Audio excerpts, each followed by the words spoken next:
Welcome back to Lucore Automotive. In today's video, we're going to give you another lesson on suspension and alignments. This is a 2002 Chevy Camaro. Capable car when it was built in 2002, but it made about 300 horsepower at the crank. This car makes slightly beyond that.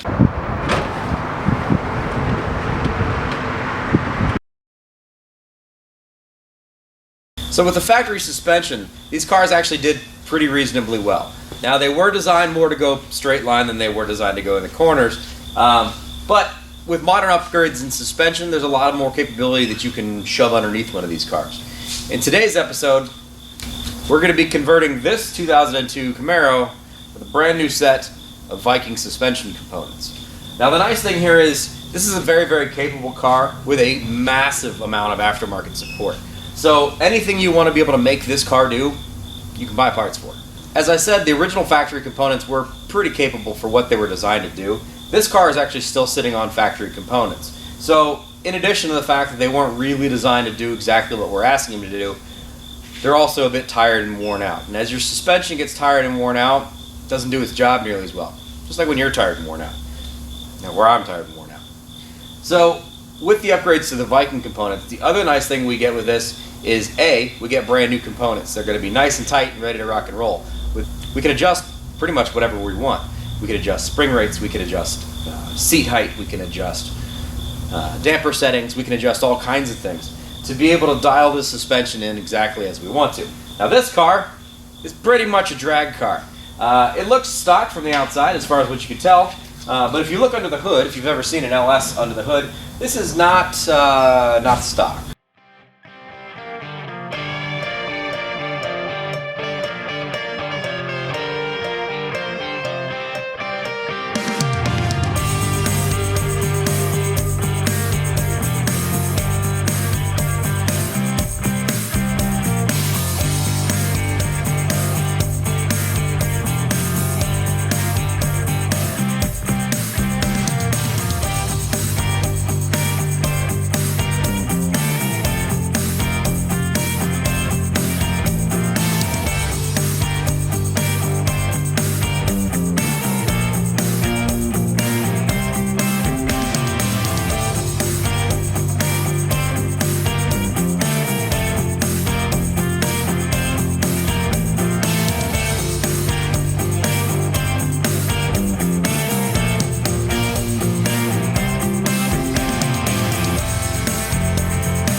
That's one.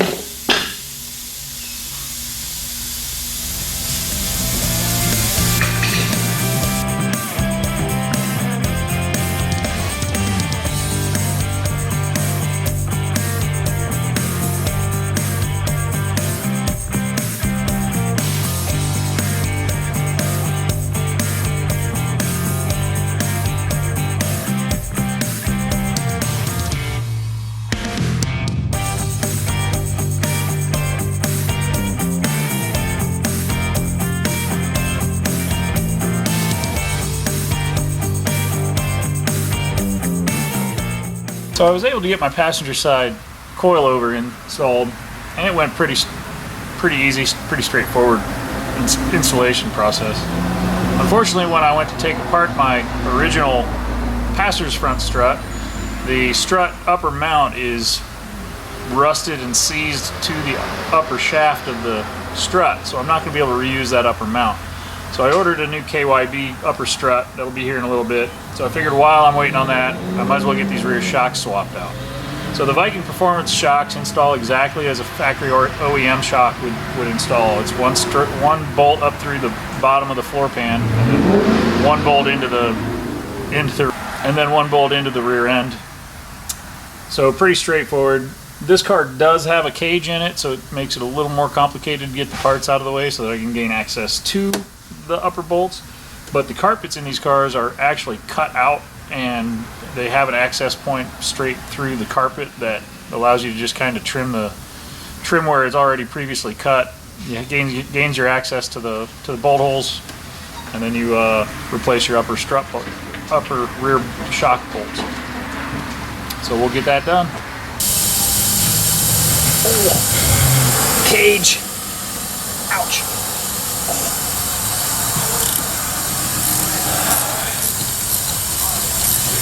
Well, it was awful nice of GM to put cutouts in these carpets, so I don't have to gut the entire interior of this car to remove 2 nuts to change the upper shock nuts. Alright. Oh, don't lose my tool. Bruce's tool. Handy tool for taking shocks out. Alright, nuts off. Upper bushing and washer are off. Oh. Oh.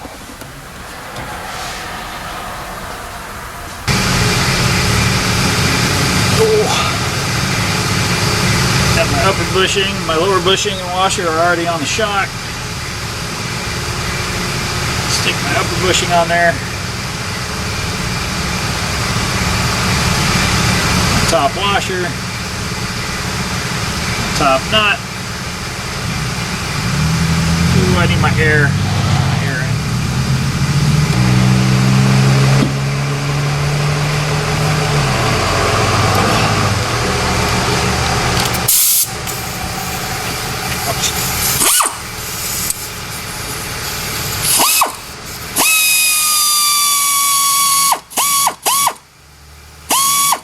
Tighten them down, but you don't want to tighten them all the way down. You want a nice firm bushing.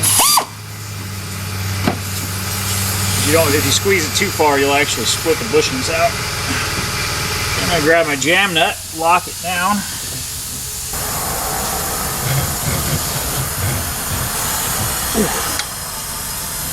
Wrench it. This is my wrench.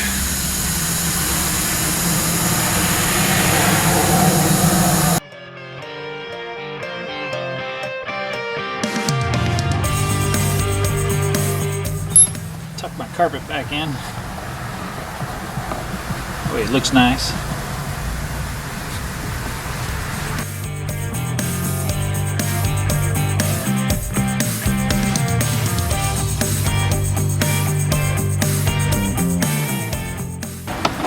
Oh, there we go.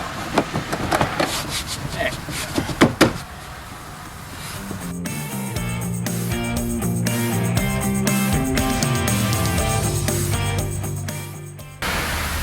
Well, as you can see, this belongs in a Ford, but they're durable, so they end up in race cars. I need to tighten up my lower shock nuts. My settings are already set for where we want to have our baseline. My shock bushings feel pretty good. I don't have any funky movement. So we'll tighten these guys up and we'll be done in the back.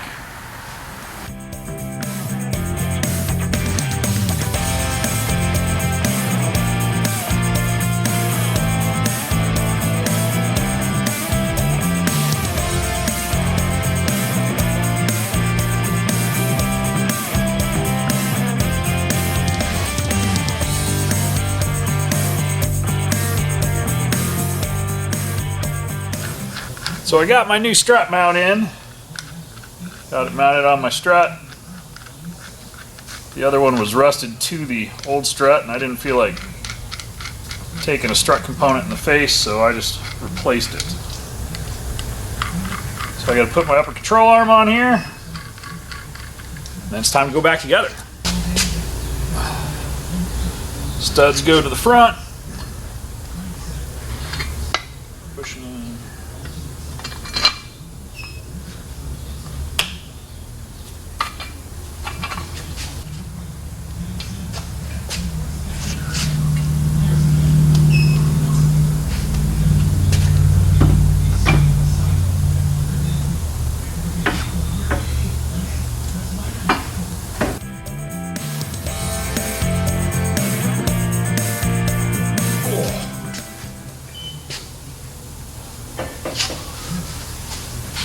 Use my punch to rotate my cross shaft, get it lined up.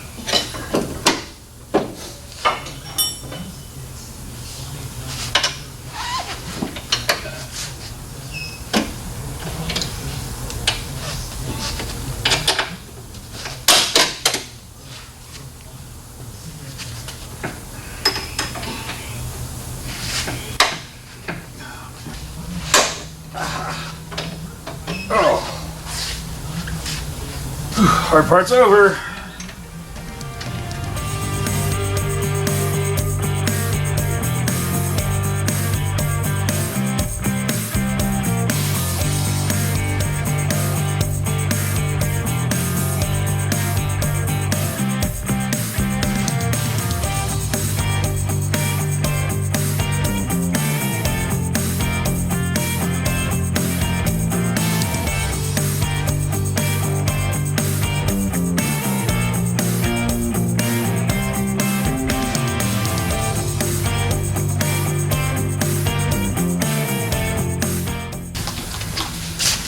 All right, so what's the over-under for my wag on ride height being somewhat close?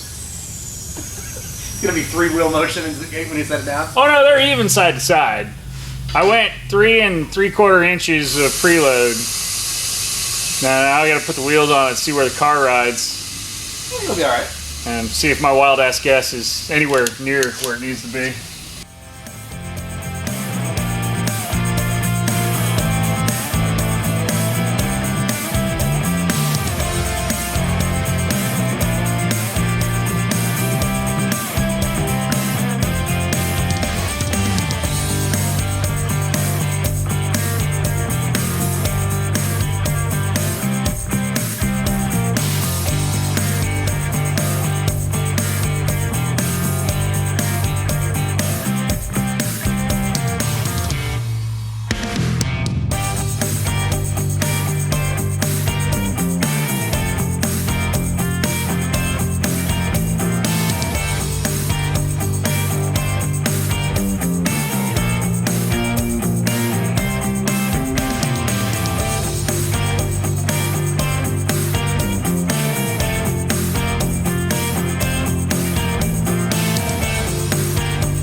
So I'm going to take a 1/2 inch out of my ride height.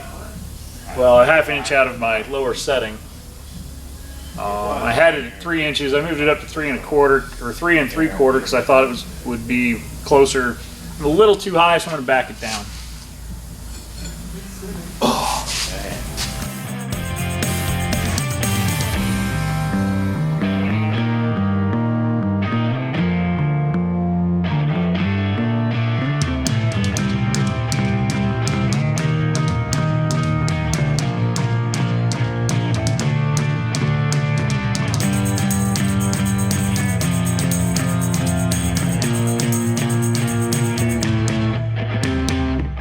So I've got my Viking Performance coilovers adjusted back down to 3 1/4 inches from the base. We're going to set it down on the ground and see where our ride height sits. Should be pretty close. Might need to bring it down a little bit more.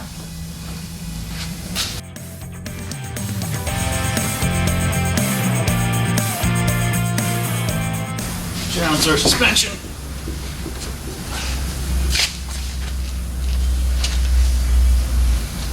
I'm happy with that for our base setting.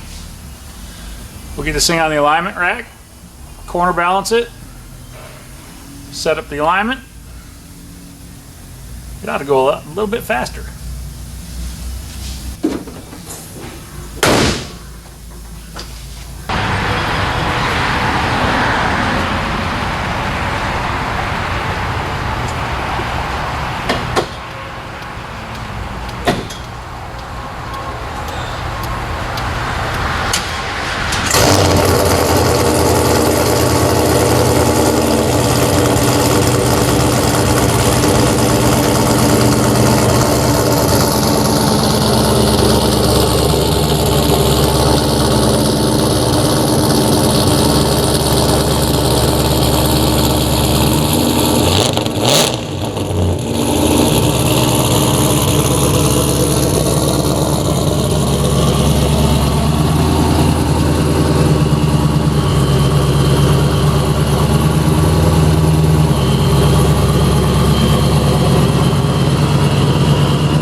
as I wrap up our work on this 2002 Camaro, we bled the brakes, we installed the Viking Performance front struts and rear shocks, fully adjustable for compression and rebound. Very nice kit from Viking Performance, very impressed with the quality of their components.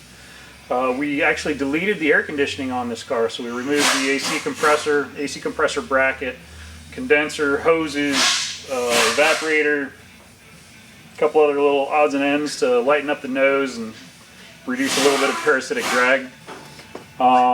We set our ride height, scaled the front of the car to even out our front weight, did a full alignment on it, increased our caster for road stability. Going down the track at those high speeds, you want as much stability as you can get. I addressed the camber issues and then set the final toe. So this car should be ready to do a little fine tuning. I've got it set up at a base point as far as the shocks are concerned to increase our traction. Our rear shocks are going to drop and rise slowly. They're going to drop quick and rise slowly to help plant that weight into the pavement when this thing takes off. He's on his way to come pick up this car and take it out and do some final tuning on it. And hopefully he'll be improving his times on the drag strip.